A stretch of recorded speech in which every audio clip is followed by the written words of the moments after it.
If you are a higher income earner, meaning you make over $150,000 a year in wages, and you wanted to contribute your money into an IRA, after the age of 50, you get to qualify for something called a catch-up, meaning you can invest more money into your IRA outside of what are the traditional limits. Well, here's the problem. You no longer have the ability to invest that catch-up money into a traditional IRA. It must go into a Roth IRA.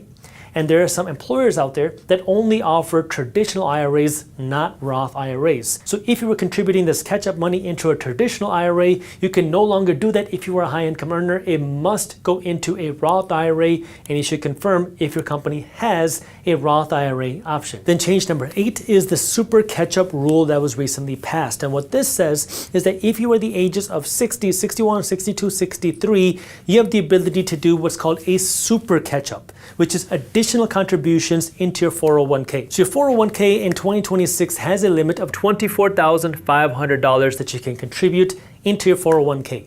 If you're over the age of 50, you can contribute an additional $8,000 a year into your 401k. But now, with this super catch-up rule, if you're between the ages of 60 and 63, you get not the $8,000 catch-up, you get a super catch-up amount of $11,250 that you can contribute into your 401k, that we have more ability to kind of catch up and build your wealth before retirement. Number 9, through President Trump's new tax proposal is a new senior deduction. If you're over the age of 65, you now qualify for an additional $6,000 tax deduction just for being over the age of 65. You don't have to do anything else to qualify for it. You just qualified for an additional $6,000 tax deduction, so make sure you actually take advantage of it. Number 10 are changes to the Backdoor Roth IRA. And what this rule said before is that if you were a higher income earner, meaning you make over $165,000 a year as a single tax filer or $246,000 a year married filing jointly, you can't qualify for a Roth IRA.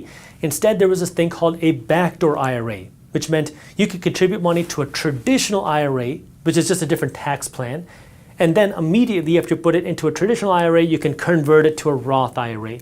So it was just one additional step to create a Roth IRA. Well, under the Biden administration, there were discussions to cancel this Backdoor IRA, and it looks like under the Trump plan, those proposals were canceled, so this Backdoor IRA still exists. Why do you have to use a Backdoor IRA if it gets you to the exact same point instead of just allowing people to invest into a Roth IRA? I don't know.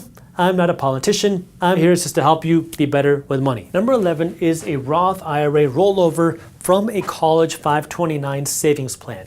The problem with the 529 savings plan that people had was what happens if you invest too much money into your kid's 529 college savings plan. They're not going to be able to use the money, and the money just goes to waste. Well, now under this new plan, which just went into effect in the recent years, what this says is if you over-contribute to your kid's 529 college savings plan, the unused money up to $35,000 can be rolled over into a Roth IRA so that money doesn't just go to waste. The key is that your 529 plan has to have been opened for at least 15 years. And last but not least, as of around 2024, if you are offered a 401k and instead of investing money into 401k, you pay off your student loans, your employer can now match your contribution to pay off your student loan, even if you're not contributing to your 401k.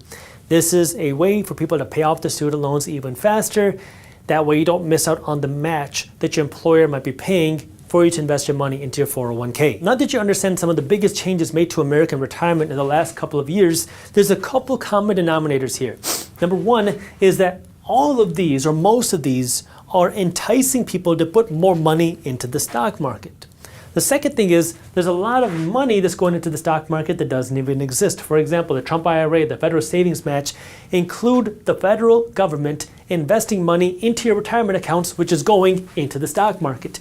Well, the United States government doesn't have any money because we are about $39 trillion in debt. So how is the government going to pay that?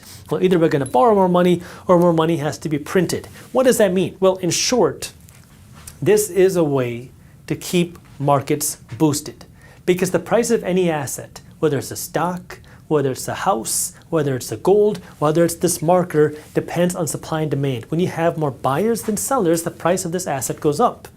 If there are more sellers than buyers, the price of that asset goes down.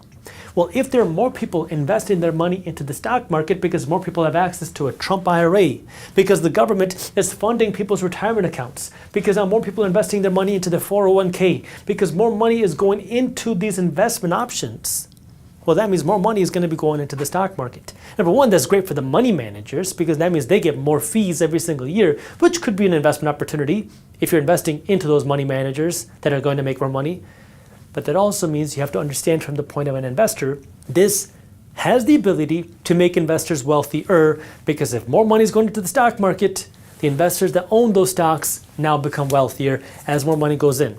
Again, this is why I keep saying your financial education is so important because in our economic system, it is designed to benefit the investors, not the employees. If we take a look at the last 5 years or the last 5 decades, we've seen inflation hurt the value of people's wages. It's also hurt the value of people's savings. But the people that became wealthier in the last 5 years and the last 50 years have been the investors. They got a windfall because their investment values grew way faster than inflation and it grew way faster than wages. So which side do you want to be on? The saver, who is losing value to inflation, or the investor that's building wealth because of inflation? Now, this doesn't mean that investment values only go up. Investments go up and down. We see recessions, we see market crashes, they are a part of our economic system, but over the long run, investments are the way that you become wealthy.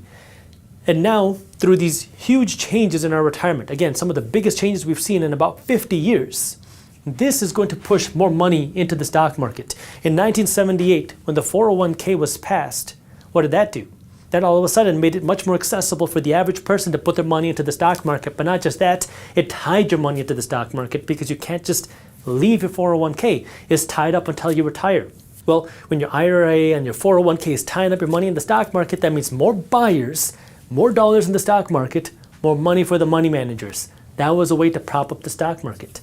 Well, now we have a bunch of major changes, which is not just making it more accessible for people to put their money in the stock market, but it also has the United States government putting more money into the stock market with money that it doesn't have.